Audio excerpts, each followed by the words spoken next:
ஆசிரியர்கள், பெற்றோர்கள் அனைவருக்கும் வணக்கம். 5ஆம் வகுப்பு தமிழ் புத்தகம் பயிற்சி புத்தகத்தில் 5வது பாடம் கல்வி செல்வமும் பொருட்செல்வமும். இந்த பாடப்பகுதியில் கொடுக்கப்பட்டுள்ள வினாக்கள் மற்றும் அவைகளுக்கு என்ன பதில் என்பதை இந்த வீடியோவில் பார்க்கலாம். படத்திற்கேற்ற தொடரை பொருத்துவேன். கீழே பாருங்கள், வரிசையாக படங்கள் ஒரு 4 படங்கள் இருக்குது.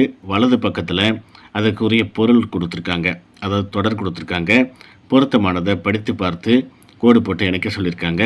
நாம் இணைச்சிருக்கோம் பாருங்கள். இதே போல் குழந்தைகளை செய்ய சொல்லுங்கள். தேர்ந்தெடுத்து எழுதுவேன். கீழே பாருங்கள், 5 பாக்ஸுக்குள்ளே வார்த்தைகள் கொடுத்துருக்காங்க. இந்த வார்த்தைகளுக்கு கீழே பாருங்கள் குறிப்புகள் கொடுத்துருக்காங்க, டேஷ் கொடுத்துருக்காங்க. அந்த டேஷில் எந்த வார்த்தை எங்கே வரணும் அப்படிங்கிறத சரியாக பார்த்து குழந்தைகள்கிட்ட கேட்டு அவர்களையே அந்த இடத்துல பதிலை கரெக்டாக சொல்லுங்கள். இளமையில் கல்வி, சிலையில் எழுத்து, கேடில் விழுச்செல்வம் கல்வி, கற்காதவன் கலர் நிலத்திற்கு ஒப்பாவான், பொருள் இல்லாருக்கு இவ்வுலகம் இல்லை, இல்லாரை எல்லோரும் எள்ளுவர். இதே போல் பொருத்தமாக எழுத சொல்லுங்கள். உரையாடலை படிப்பேன், படத்திற்கேற்ற தொடரை எடுத்து எழுதுவேன் அப்படின்னு கொடுத்துருக்காங்க. உரையாடல் ஒன்று கொடுத்துருக்காங்க பாருங்கள். தமிழாசிரியர்: மக்களிடம் அறியாமை இருளை நீக்கி அறிவு ஒளிபெறச் செய்வது கல்வி. கல்வி அறிவை நாம் இளமையிலேயே பெறுவதுதான் சிறந்த வழி. இளமையில் கல்வி, சிலையில் எழுத்து என்னும் முதுமொழியை நாம் மறந்துவிடக்கூடாது. மலர்விழி: ஐயா, கல்வியின் சிறப்பு புரிகிறது. ஆயினும் கல்வியோடு பொருளும் இருக்க வேண்டும் அல்லவா? தமிழாசிரியர்: ஆம், கல்வியும் பொருளும் ஒரு நாணயத்தின் இரு பக்கங்கள் எனலாம். பொருள் வெற்றி தரும், பெருமை தரும். அவை மட்டுமா, உயர்கல்வி பெறும் வாய்ப்பையும் தரும். இல்லாரை எல்லோரும் எள்ளுவர் என்று வள்ளுவர் கூறியதையும் நாம் அறிந்திருக்கிறோம். பொருள் உறுதியாக தேவை. ஆனால் நம்மை மேன்மைப்படுத்துவது கல்வி என்பதில் எல்லளவும் ஐயமில்லை. கீழே பாருங்கள், படங்கள் கொடுத்துருக்காங்க. படத்திற்கு பொருத்தமான அந்த தொடரை நம்ம எடுத்து எழுதியிருக்கிறோம் பாருங்கள். ஃபஸ்ட்டு படத்துக்கு இளமையில் கல், சிலையில் எழுத்து. 2வது படத்துக்கு கல்வியும் பொருளும் ஒரு நாணயத்தின் இரு பக்கங்கள். 3வது படத்துக்கு இல்லாரை எல்லோரும் எள்ளுவர். இதே போல் பொருத்தமான வாக்கியங்களை இங்கே எழுத சொல்லுங்கள். படித்து பார்ப்பேன், சரியான தெரிவிற்கு வண்ணமிடுவேன். கீழே கொடுக்கப்பட்டுள்ள இந்த உரையாடலை குழந்தைகளை வாசிக்க சொல்லுங்கள். கீழே பாருங்கள், கேள்விகள் இருக்குது. கேள்விக்கு பொருத்தமானதை கட்டம் போட்டுட்டு அந்த பதிலை பக்கத்தில் வட்டத்தில் வண்ணமிட சொல்லுங்கள். ஃபஸ்ட்டு பாருங்கள், கல்வி கற்காதவன் கலர் நிறத்திற்கு ஒப்பாவார் என்று கூறியவர் யார்? பாரதிதாசன். ஈனா, அதை வட்டம் போட்டிருக்கோம். கடைசியில் பாருங்கள், ஈனாவுக்கு நம்ம வண்ணமிட்டிருக்கோம் பாருங்கள். பொருள் எல்லாருக்கும் இவ்வுலகம் இல்லை. இத்தொடரில் வள்ளுவர் அப்படின்னு கொடுத்துருக்காங்க. பொருட்செல்வத்திற்கு முக்கியத்துவம் அளிக்கிறார். ஆவண்ணாவுக்கு வண்ணமிடணும். கல்லாதவர் இச்சொல்லின் எதிர்ச்சொல் எது? கற்றவர். ஈனாவுக்கு வண்ணமிடணும். சென்ற இடமெல்லாம் சிறப்பு பெறுபவர் யார்? கற்றவர். ஆனாவுக்கு வண்ணமிடணும். கலர் நிலம் என்பதன் பொருள் வளம் இல்லாத நிலம். அடுத்த பக்கம், புத்தகத்தில் தேடி எழுதுவோம். புத்தகத்திலிருந்து பதிலை கண்டுபிடித்து இந்த இடத்துல குழந்தைகளை எழுத சொல்லுங்கள். தமிழரசி கலந்துரையாடலை எதில் பார்த்தால்?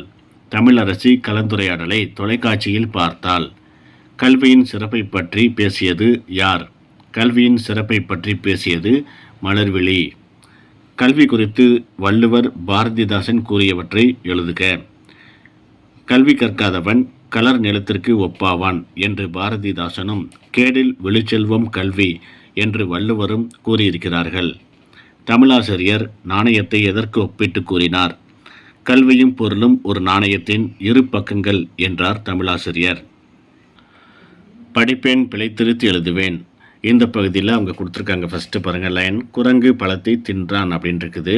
இதை திருத்தி நாம் எழுதியிருக்கிறோம் பாருங்கள். குரங்கு பழத்தை தின்றது.